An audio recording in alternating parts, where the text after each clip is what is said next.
everyone, welcome back to my channel. I'm Joey the Veiled Cottage Witch, and this is another episode of One Card in 4 Decks. If you're new to my channel, I am a folk witch, a metaphysical practitioner, an herbalist, and a tarot mentor and enthusiast. This series is all about comparing the Rider-Waite Smith deck to other decks, as in the title, and we do this to teach others the possibilities beyond the Rider-Waite Smith in other decks. A lot of my students are moving on beyond the Rider-Waite Smith, so this is for them, but this is also for those that don't vibe with the Rider-Waite Smith imagery.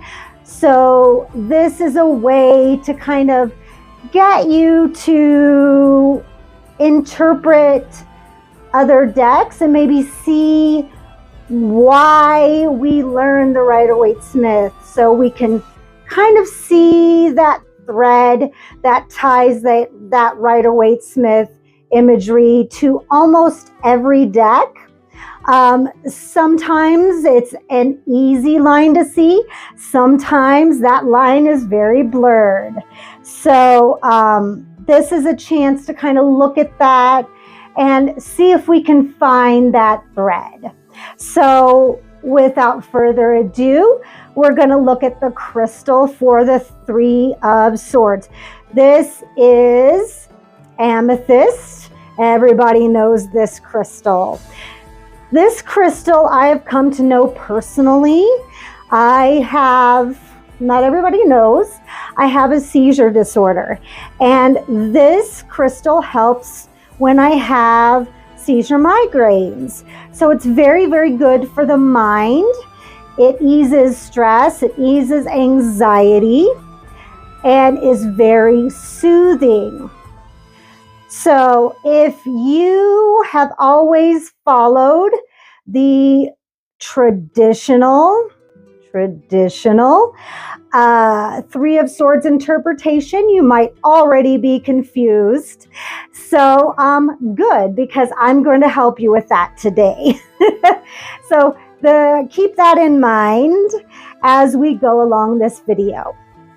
So I think we've talked about in the past, I know we talked about that with the Two of Swords, that my interpretations of the cards have changed over the years and kind of transformed. They've kind of grown up with me, if you will. And I kind of love that because, you know, when I was younger and I first grabbed my first tarot deck, I also grabbed, I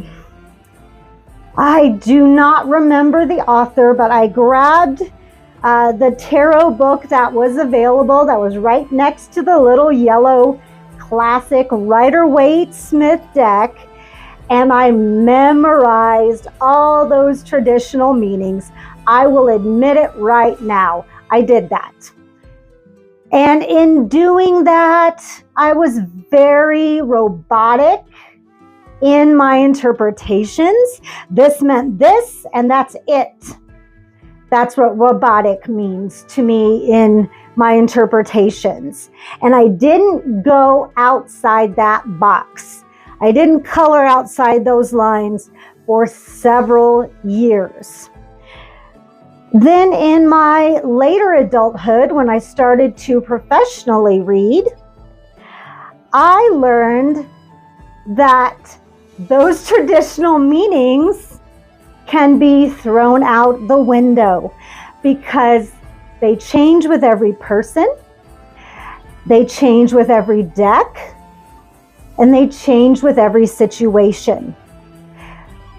So this card in particular, and of course the Two of Swords that I talked about last week, has changed dramatically.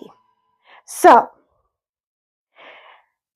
this deck traditionally means Surface value, heartbreak, stormy weather for the emotions, right?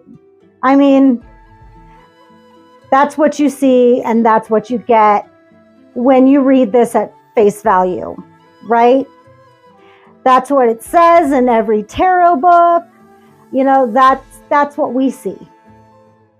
However, after looking in many decks and doing my own research and having come from my own experience, knowing that the swords are all about the mind and society and the intellect and communication, and knowing that the threes are all about expansion, groups, and growth, and all about that, I have come up with the conclusion that the swords are thoughts that we have let fester inside our hearts. We can all relate to that. For instance, when we are 13 or 14, all right, our boyfriend's at a party. Let's just, this scenario here. Our boyfriend or girlfriend's at a party. We can't go, maybe we're grounded. All right, this is actually an experience for me. Personal experience. All right, so they said they would call. They haven't called. It's 9 o'clock. They haven't called. All right, I'm already thinking they are making out with somebody else. It gets to be 10 o'clock.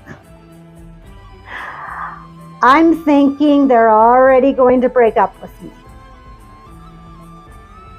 11 o'clock. They are already having sex with that other person. Do you see how I have jumped to 3 conclusions already? My heart is broken before I have even communicated with my boyfriend. Now, that situation actually came true. So, yeah, my heart was broken the next day. Regardless, our minds can hurt us just by the mere thought. So that, to me, is my interpretation of the 3 of Swords, is letting our minds get the best of us. We've all been in that situation, right? So in looking for that symbolism, we see the background of storms, right? This is what our mind's going through. And we pick out thoughts that we hold on to, and we hold on to the next one, and we hold on to the next one, and next thing you know it, we are crushed. We are shattered. That's the 3 of Swords.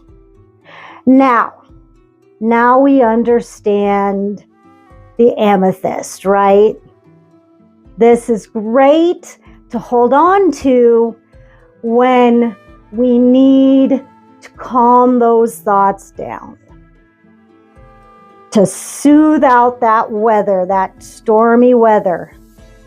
All right, now let's look at the uncommon tarot. So, the heart is up in the clouds, and we know clouds are clouded thought, right? Look at his face. He is clearly despondent. He is all up in his thoughts. We can tell that right away. There's a sword here piercing him, a sword here piercing him, a sword here piercing him. He has clearly let this storm center around his heart, and he's hurt. He's very badly hurt. by the clouded thoughts around his heart. See the power of our thoughts? Very powerful. The mind can play such tricks on us, can it not? Very much so. So let's look at the Deviant Moon. Oh, look at this. Oh, woe is me, right? I love her. She has 3 legs. The Deviant Moon is my weird deck. I love to bring it out for that reason. So it's gone through and through these 3 swords, right?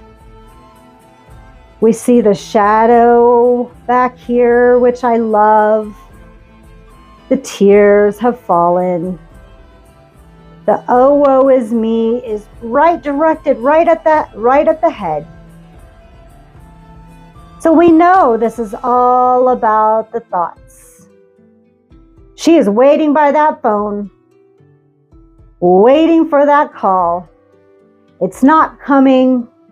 She is stressed beyond belief, and she has let those thoughts break her heart. I feel sorry for her. You know, we can't help that. You know, our thoughts just run away from ourselves, you know, until we can get control of them. And we can. And that will happen in the 4 of Swords. And we'll talk about that in the next video. There's hope. This is not the end of the line. There is hope here. There's a reprieve coming. But she is just shattered. She is just shattered. Do you guys see what I see here? Letting the mind pierce the heart. Wait till you see the next one. This is from the Tarot of the Witch's Garden. One of my new favorites, by the way, as we turn into spring. Even though it's cold outside right now. Check this out. Oh my gosh. So this piercing heart, it's not even hers. She's fine. She's just in agony. There's no physical harm like there is with this guy. It's all in the air, which is in the mind, right? And she's got 3 crows circling her, right? Circling that and churning those thoughts over and over. And she can't get it out of her mind. It's literally plaguing her. She is just destroyed and distraught by her thoughts. And literally, they're not even piercing her. They're piercing a metaphoric heart. This, I think, is the closest to the Rider-Waite here. I absolutely love this card. Of all of these, this one is my favorite because I think it shows the reality of our thoughts hurting us without physically hurting us. Is this heartbreak? Yes, absolutely this is heartbreak. All of these are heartbreak, but it's not real. It hasn't really happened in the real world. It's all in our minds. And that's the lesson of the 3 of Swords. So this was the 3 of Swords in the Rider-Waite Smith, the Uncommon Tarot, the Deviant Moon, and the Tarot of the Witch's Garden. So I hope this was helpful. Please let me know your thoughts down in the comments below. How do you interpret the 3 of Swords? How do you interpret your Three of Swords in your decks? I really want to know. Let's start that conversation below. Please give this video a like if you enjoyed. Please share it if you think others would enjoy it as well. And subscribe if you want more content like this. I have lots more to do. I have lots more ideas for you, lots more coming. I will be doing another herbal series for the herbs that I cannot grow. So that's coming soon. And as soon as we get done with the minor arcanas, we're going to work on the major arcana. I'm so excited for that as well. And all of my information down below is going to be down below. I'll have my website where you can sign up for a reading, sign up for a class. There are also workshops that you can attend. And then also my herbal shop. All that information is down below. So otherwise, live your best life and live for yourself. I'll see you on the next one. Bye.